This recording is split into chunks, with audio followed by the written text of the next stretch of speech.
Assalamualaikum warahmatullahi wabarakatuh. SN ini sebetulnya ya sudah menjadi makanan dan ideologi dari pendamping PKH. Nah, kenapa kita perlu BPS? Ternyata di dalam DTSN itu yang menjadi ideologi kita ini itu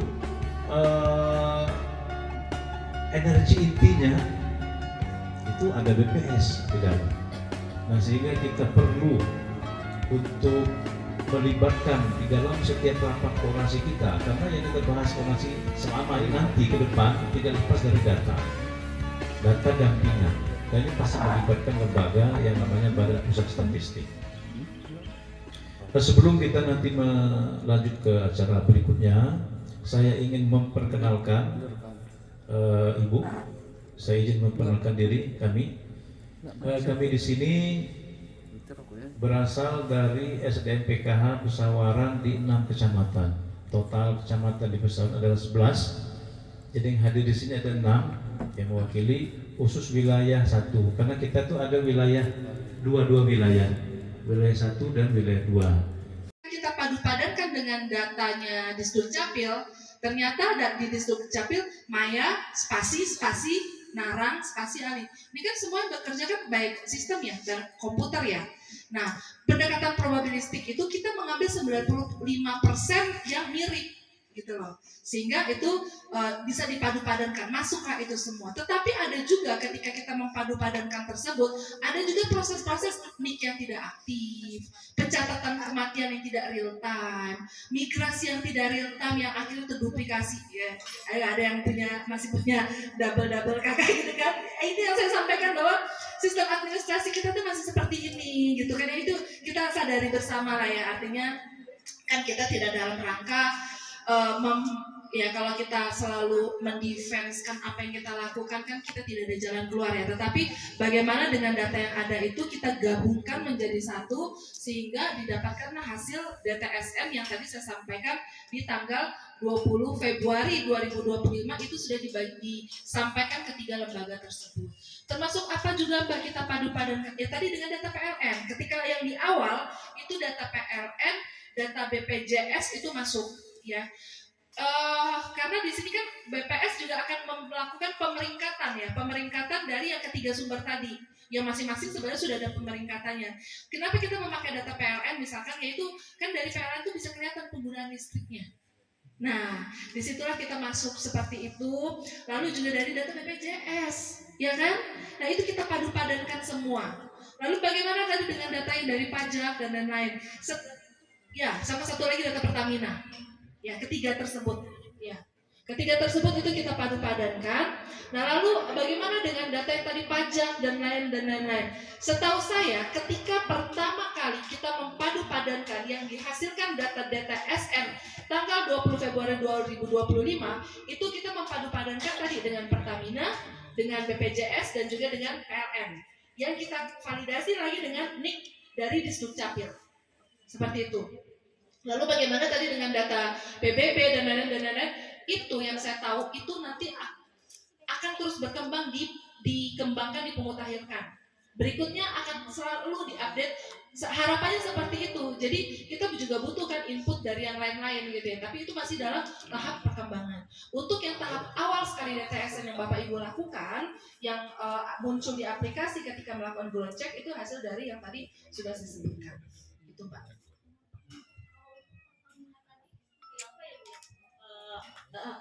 Maksudnya kalau PLN kan penggunaan listriknya begitu kan. Kalau dari Pertamina ini mohon penjelasannya seperti apa gitu, penilaiannya seperti apa? Kalau yang Pertamina kemarin tuh kan kalau tidak salah ya itu kan ada yang untuk subsidi itu ya, yang mendaftar di ya seperti itu kira-kira. Ya, dari Pertamina. mobil berkot. Padankan. Nah, untuk awal sekali. Tetapi ketika nanti itu kan kita masih ada proses pemutahiran dan lain-lain. Nah, itu akan semakin kaya yang saya dengar informasinya, termasuk dengan nanti mempadu-padankan data dari BPN ya, lalu dengan pajak dan lain-lain, itu akan semakin ya, dengan dari perbankan. Tetapi ketika awal sekali itu belum.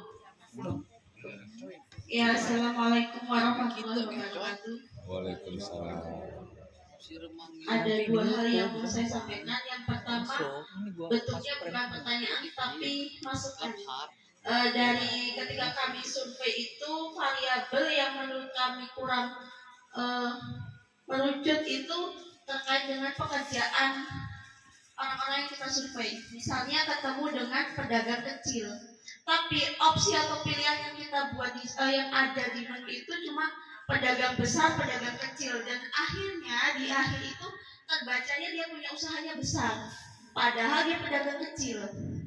Jadi terus ada yang dia tukang bangunan. Di situ masuknya konstruksi ya konstruksi itu jadi ketika terbaca di data BPS-nya dia adalah yang punya usaha besar, begitu. Jadi harapan saya ketika nanti ada pembaharuan data atau perbaikan dari datanya, kami minta menu-menu untuk pilihan pekerjaan yang kami survei itu lebih mengerucut lagi. Misalnya buruh, ada pilihan buruh, ada buruh tani, bangunan, ada buruh ibaratnya di luar dari pertanian. Jadi lebih mengerucut lagi supaya kami juga menentukannya lebih enak. Karena kalau kita pilih sesuai dengan yang sekarang muncul, banyak masyarakat yang ekonominya menengah ke bawah, menurut saya dirugikan. Dia usahanya kecil, tapi pilihannya adanya yaitu yang kami pilih itu, gitu. Jadi itu masukan yang pertama. Yang kedua ini terkait dengan pajak. Data pajak itu kan memang diikutsertakan untuk pendataan ini diambil juga. Bagaimana dengan yang seperti ini, Bu? Misalnya saya lansia. Sertifikat saya itu memang saya punya 2 hektar misalnya, tapi sudah saya bagikan ke anak-anak saya. Jadi kan anak-anak saya misalnya saya punya anak 10 misalnya, sudah tak bagikan ke mereka tanahnya sehingga saya sudah tidak punya lagi, tapi data pajaknya masih atas nama saya. Gitu. Apakah itu tetap nanti ke depan yang terbaca tetap itu aset punya saya? Gitu. Terima kasih Ibu. Saya akhiri, wassalamualaikum warahmatullahi wabarakatuh. Ya, Assalamualaikum warahmatullahi wabarakatuh. Mbak Rosita ya. Ini yang pertama kayaknya dengan berhubungan dengan aplikasi kayaknya ya, karena menunya. Tapi sebelum nanti dijawab, saya sampaikan aplikasi kita itu kayaknya memang kita yang punya deh kayaknya ya. Kementerian ya yang punya ya. Seperti nanti ada penjelasan lain dengan situ dengan BPS. Silakan Ibu. Baik, terima kasih. Salam Bu Rosita dari Negeri Katon. Ya, terima kasih banyak nih atas masukannya ya. Jadi mungkin yang pengen saya sampaikan di sini, saya mau menyikapi yang dana pajak dulu deh. Yang tadi yang pertama sudah ada sedikit di-spill ya sama Pak Iskar. Jadi untuk data pajak yang tadi saya sampaikan ya, sampai dengan saat ini itu sebenarnya tergantung apa yang kita isikan di kuesioner di 39 variabel. Katakanlah data lansia memiliki sertifikat yang ada 2 hektar, tapi dia sudah dibagi-bagikan, ya. Lah, tapi di pajak masih atas nama. Tadi saya sampaikan ya, Bu, pajak itu belum masuk loh. Ketika untuk yang pertama, ya, itu sebenarnya belum masuk, ya. Jadi itu tidak menjadi pengukuran. Tetapi yang bisa kita lihat di sini di kuesioner kita, di sini kan ada kepemilikan aset, ya. Ya, kalau 2 hektarnya dimasukin kepemilikan aset sini, ya otomatis dia masuk terbaca. Jadi tergantung apa yang kita isikan di kuesioner kita, Bapak Ibu. Ya, jadi di sini ada kepemilikan aset karena pada saat proxy min test itu ada 13 variabel utama yang menjadi pemeringkatan. Ya, itu salah satunya yang utama itu adalah pemeringkatan aset, kepemilikan aset. Jadi ketika misalkan si 20 hektar itu dimasukkan ke sini, ya otomatis gitu kan. Nah, dia terbacanya ya bagaimana dia bisa masuk ke desil 1 karena dia memiliki 20 hektar. Yang kenyataan lapangannya ternyata itu sudah dibagi-bagikan, ya itu kan bagaimana kita mendata di lapangan. Jadi itu sebabnya Bapak Ibu, peran dari Bapak Ibu sangat-sangat penting karena Bapak Ibu yang berhubungan langsung di masyarakat. Kalau memang kita kira-kira memerlukan, betul ya, untuk masalah konsep definisi ada di BPS ya Pak ya pada saat pelatihan. Kalau kita memang perlu penyegaran, yuk monggo. Kita dari BPS kita terbuka sekali. Kita juga ingin mengawal bersama ya Pak Iskar ya, sehingga seperti yang tadi menyambung ya. Pertanyaan pertama mengenai variabel ya. Jadi variabel itu untuk pekerjaan sebenarnya saya bisa katakan ketika itu kan ada pertanyaan di 421, apa lapangan usaha? Ya ketika dia buruh bangunan ya dia tetap konstruksi, tetapi ya kan di situ kan bisa dilihat status di 418, status kedudukan dalam pekerjaannya yang harus kita perhatikan. Apakah dia sebagai buruh? Jangan-jangan dia di situ dikatakan dia sebagai berusaha sendiri, salah ngelingkerin, masuk berusaha sendiri. Otomatis terbaca dia seperti mempunyai usaha konstruksi. Nah itu Pak, definisi, konsep definisi itu kita harus matang sekali gitu. Yuk kalau misalkan pengen kita untuk penyegaran, kami siap. Ya, nah karena apa yang persepsi kita ketika di lapangan, salah nggak konstruksinya? Tidak, karena memang klasifikasi lapangan itu kita sudah mengikuti sertifikat berdasarkan memang penggolongan berdasarkan internasional. Jadi apa yang dikategorikan di BPS kita sudah mengikuti pedoman secara internasional supaya data-data yang ada bisa diperbandingkan antar negara. Pembagian kategori itu tidak mungkin kita rubah. Tergantung bagaimana pemahaman kita yang tadi saya sampaikan, bagaimana status kedudukan dalam pekerjaannya. Gitu. Misalkan katakanlah dia petani, ternyata dia hanya buruh, tetapi tertulis di sini berusaha sendiri. Nah itu kan akan berbeda persepsi. Mungkin kita pengen kita bisa penyegaran kembali ya Pak ya, kuesioner dan aplikasinya. Kira-kira seperti itu yang bisa saya sampaikan. Ada yang ingin ditambahkan oleh Mbak Rena atau Mas Kotsar?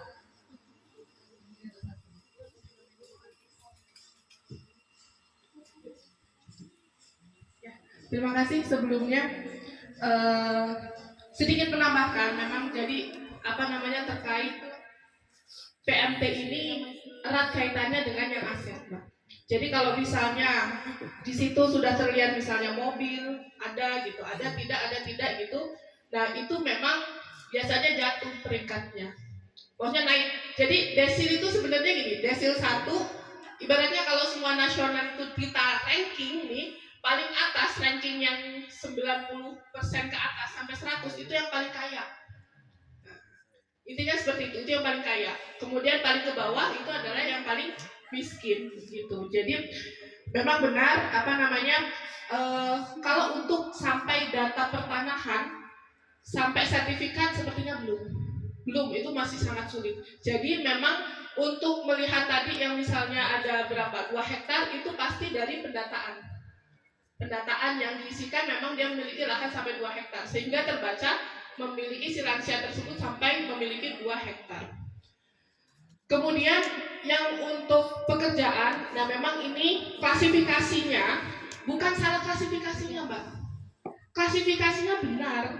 Misalnya nih buruh kenek gitu kan, kenek bangunan gitu kan, tukang bangunan, benar dikonstruksi. Tetapi memang sekali lagi itu adalah di status kedudukan dalam pekerjaan itu sangat menentukan. Makanya jangan asal maaf nih maksudnya waktu pas pendataan itu benar-benar diperhatikan pada status kedudukan dalam pekerjaan. Karena beda Pak. Kode 1 sampai 8 itu ada rankingannya lah ya. Ada artinya masing-masing. Jadi kalau satu berusaha sendiri, berusaha dibantu, buruh tidak tetap atau tidak dibayar gitu, sampai ke bawah itu memang memiliki arti masing-masing kedudukannya. Kemudian untuk perdagangan kecil atau besar gitu. Nah itu KBLI-nya sebenarnya yang nanti klasifikasinya tetap di perdagangan, tetapi untuk dia melihat apa namanya Apa yang kita kumpulkan di lapangan itu. Kalau di BPS kan di sini kita meranking saja ya Pak ya. Meranking apa dari apa yang dikumpulkan dari teman-teman. Nah, konsep kita harus matang di lapangan. Jadi tadi seperti perdagangan, ada lapangan usahanya ada. Kedudukannya dia usaha sendiri. Tetapi kan ada omset. Berapa omsetnya? Takutnya nih beda 000. Bisa ya, karena kita di BPS sendiri juga kita kalau misalkan kita melakukan validasi, nah itulah makanya, oh ini nggak masuk akal nih. Ya itu ada kalau misalkan omset di sini takutnya salah centang ya kan. Di sini omsetnya kan ada terbagi 3 nih. Kalau kurang dari 5 juta ultra mikro, 5 sampai 10 juta itu kodenya 2 ya kan. 15 sampai 25 takutnya ketika dipencet tangan omsetnya itu salah. Sehingga ya betul, salah nggak lapangan usahanya perdagangan betul ya. Berusaha sendiri betul nggak? Betul. Tetapi ketika di omset salah mengkategorikan omsetnya sehingga terlihat omsetnya besar. Nah, kira-kira kayak gitu ya. Paling kecil berapa? Paling kecil di situ kurang dari 5 juta. Iya. Berikan kesempatan Ibu Maya yang saya hormati, kawan-kawan yang saya cintai. Iya, dicintai beneran. Kok dibilang bohong? Ibu Maya sebenarnya ini pertanyaan ini sudah ditanyakan oleh kawan-kawan semua, terutama Bu Santi tadi. Pas betul saya, karena memang kita hari ini tidak mencari pembenaran atau kesalahan, tapi mencari solusinya. Karena memang terutama saya di Pondok Pedada paling ujung, kalau dibilang desil-desil itu punya saya itu kayaknya masuk desil 1 sampai 4 semua kayaknya, ya kan. Tapi ketika fakta di lapangan itu memang itu tadi ya, kita harus menerima apa yang sudah terjadi seperti itu. Tidak bisa lagi kita rubah, hanya memberikan penghiburan kepada KPM itu. Ibu sabar, Ibu nanti kami usulkan ulang, kan seperti itu, untuk menghibur itu. Kenapa ya? Karena yang datang ke kita itu memang membawa derita kehidupan masing-masing gitu kan. Nah, jadi kita ini selaku pendamping, apalagi saya putra daerah duduk di desa itu, tiap hari bergaul dengan mereka dan paham bentuk comberannya, paham gitu kan. Seperti itu. Bahkan mereka itu ya masih pantas dikasihkan fitrah dan sedekah. Seperti itu. Ceger nggak keluar harapan, dan kemarin untuk beli buku sekolah. Jadi kalau pendamping gajinya 9 juta kayaknya ngasih kemarin itu beli buku, cuman belum terima SK seperti itu. Bu ya, ini cerita saja sebenarnya sudah dijawab tadi sebenarnya. Hanya untuk menggugah kita semua di sini, itulah realita kita pendamping. Dan kemarin kami juga dengan Bu Aniatun diundang di kantor kecamatan untuk membentuk panitia HUT RI. Tapi pertanyaan kepala desa itu bukannya HUT RI, kami berdua inilah yang ditanya perihal bantuan itu, bantuan segala macam itu. Nah, seperti itu. Jadi tentu jawaban kita ini ya kembali lagi bahwa kami ini adalah petugas, bahwa kami ini adalah kepanjangan tangan apa yang diperintahkan pemerintah, ya kami sampaikan seperti itu. Tapi kembali lagi apa yang disampaikan Bu Santi, ada nggak solusi? Kalau bisa secepatnya gitu loh, jangan nunggu tahun depan gitu kan Bu. Kasihan seperti itu. Solusinya yang pertama untuk merubah desil itu Bu Maya. Karena terakhir yang datang itu Bu, ya saya merintihlah batin kita selaku manusia itu. Orang miskin ya memang masih di bawah betul ekonominya. Anaknya satunya disabilitas. Kebetulan hari itu saya ditelepon Pak Ardi juga untuk mengusulkan permakanan dari Kabid Permakanan. Kita mau mengusulkan, kata Pak Ardi sama Pak Eko sudah diconteng, desilnya nggak boleh di bawah 5. Kita mau mengusulkan disabilitas anak itu, ternyata desil 6. Seperti itu kan. Kalau umpamanya bisa kita usulkan, oke lah PKHBP-nya nggak cair, dapat permakanan. Seperti itu. Cuman ya itu, kita cek PBI-nya nggak aktif juga. Alangkah melaratnya hidup, kasihan betul.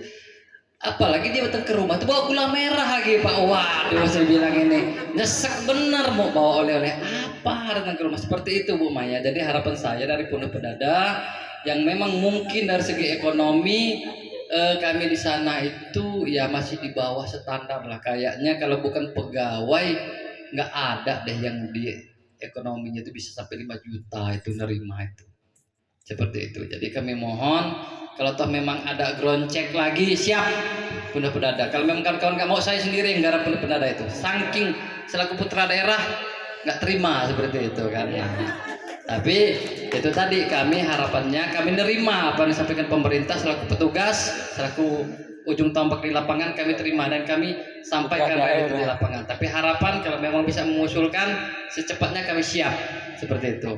Mungkin itu saja. Kalau dari kawan-kawan yang lain silahkan. Tapi dari saya tidak ada pertanyaan karena sudah dijawab. Tapi harapan dan solusinya kami minta. Terima kasih Pak Korkap atas waktunya. Saya akhiri. Wassalamualaikum warahmatullahi wabarakatuh. Waalaikumsalam warahmatullahi wabarakatuh. Betul ya. Apa kucuk-kucuk ke BPS, ke Pusdatin, apa cukup dari kabupaten. Terus formatnya seperti apa? Instrumennya apa yang harus kita siapkan? Mohon bantuan ini Bu Maya, sekiranya bisa merubah desil itu. Karena tadi itu putra daerah itu ya merasa berdarah-darah hatinya, gitu ya. Tersentuh, nggak karuan rasanya melihat itu tadi yang rumahnya reot nggak masuk, terbaca desil 6. Itu silakan Bu Maya. Dan nggak bisa diusulkan semua Mbak ke dana ADD untuk dapat dana ADD desa itu nggak bisa karena desilnya sudah tinggi. pokoknya stop deh, dia itu nggak dapat apa-apa lagi gitu. Iya betul. Kalau misalkan memang sudah desil yang sudah keluar karena ternyata setelah diurutkan dia ada di desil 6 ya. Sementara tidak bisa ya. Sementara ya saya sampaikan ya. Jadi tadi Pak Iskar ngedengar ceritanya saya ikutan sedih loh. Bener ya Bu. Ikutan mesake gitu ya. Iyalah kita kan manusia, kita ini punya nurani ya, punya hati ya. Ketika ada orang datang apalagi dengan keterbatasannya bawa gula merah itu ya Pak. Iya. Jadi memang jadi gini ya, mungkin yang perlu kita pahami bersama bahwa memang kegiatan kita ini masih memiliki beberapa kekurangan.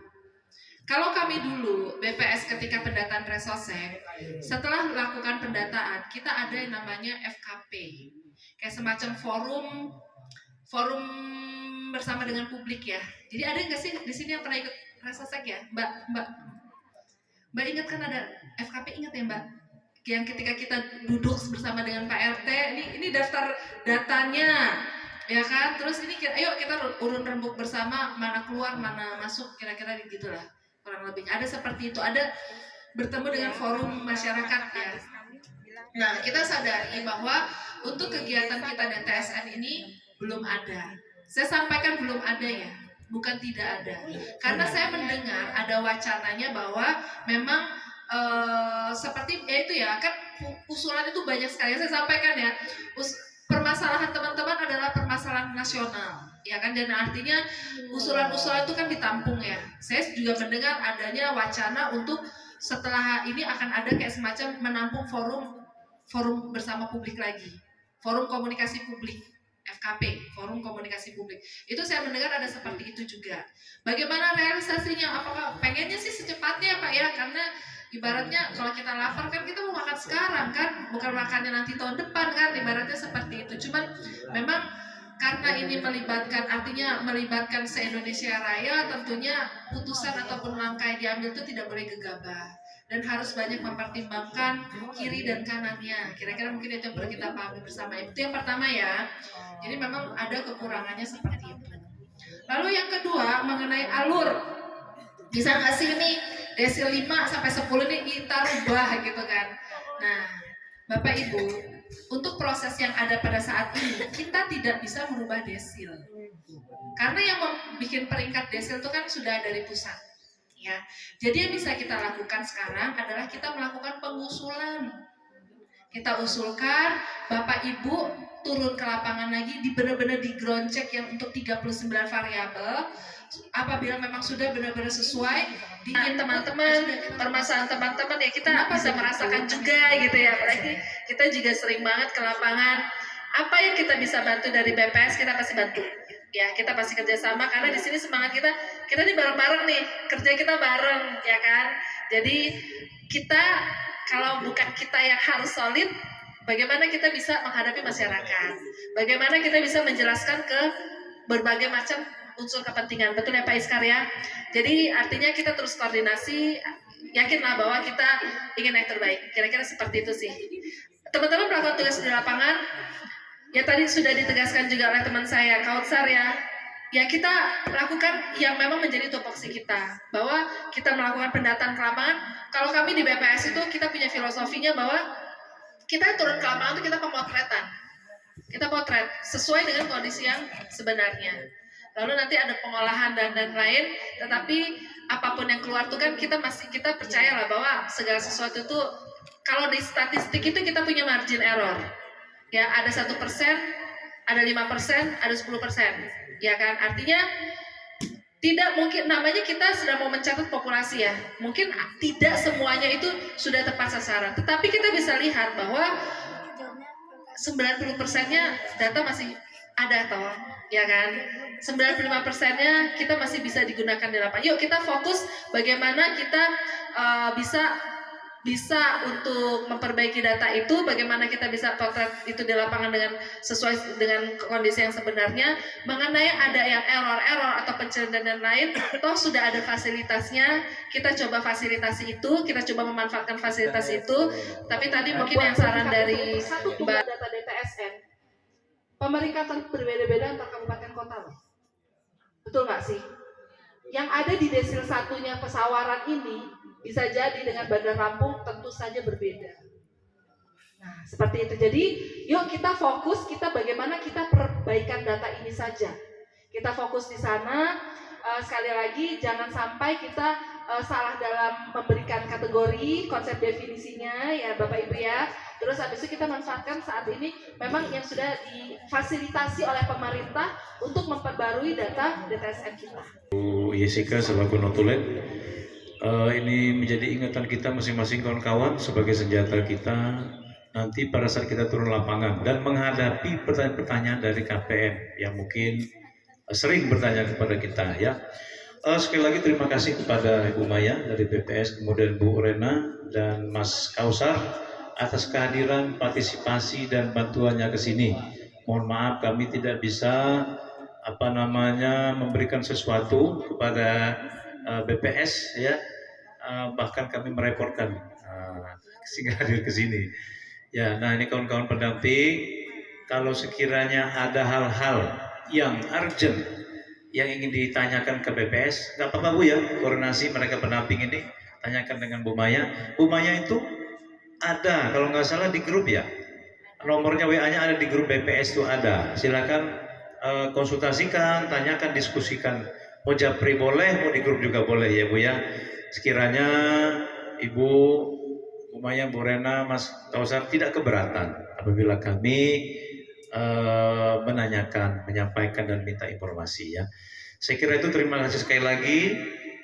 Kawan-kawan, saya kira sudah selesai apa yang kita diskusikan pada hari ini. Ambil yang baik, tinggalkan yang buruk. Mohon dicatat, ingat baik-baik, diingat di dalam pikiran dan dimasukkan di dalam hati. Saya kira itu hasil diskusi kita pada hari ini. Terima kasih atas kehadirannya sekali lagi BPS kawan-kawan, dan saya akhiri billahi taufiq wal hidayah. Wassalamualaikum warahmatullahi wabarakatuh. Sebelum kita bubar, kita foto bersama ya.